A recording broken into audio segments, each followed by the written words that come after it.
Yes, but let me explain the process. And I can't remember what year we started with the retro jerseys and the uniforms, but they'll bring a design to us. We'll look at the design, we'll kick it around, get some input, and we'll make some modifications based upon what we think or feel should be added. This particular weekend, that occurred as well. So we looked at the original design, and they have some very creative people, obviously.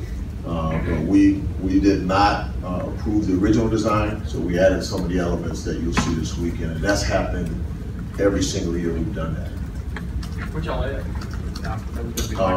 Pretty much the colors, the stripes, on the side of the pant in particular.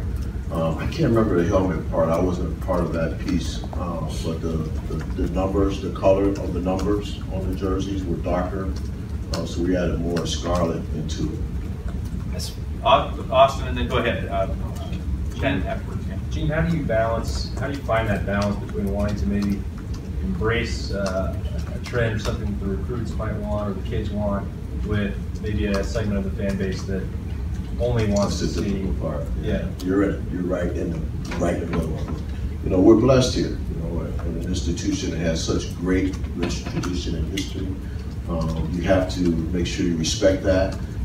And there's certain things that become untouchable in that regard. Hang on, Snoopy. It becomes untouchable. But at the same time, you have to recognize that our demographic is changing. You know, our world is changing. We have 30,000 students that come to all of our football games. And then recruiting has changed. Our competitors have changed. So there's that balance of respect, our history and tradition, but also moving ourselves further into the 21st century, which, you know, kind of the landscape defines that for you. And the uniforms are part of that. It's not something that we'll do every game. You know, I get a couple emails from people say we're not Oregon. You're right, we're not Oregon. And we're not gonna be Oregon. We're Ohio State University. And we're gonna pick one game every single year when we try to do this. Good question.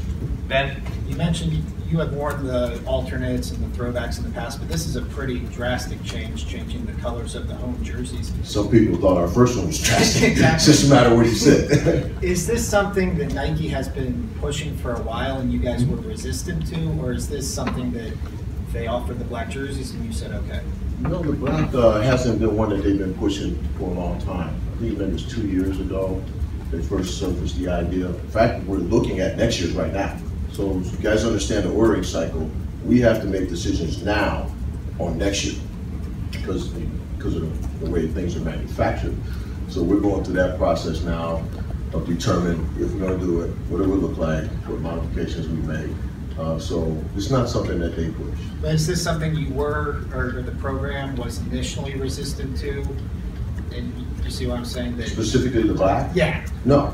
Okay. So this is something. No, this is the first time it came to us out of their creative shop, the kitchen they call it, the way it came to us. Yeah.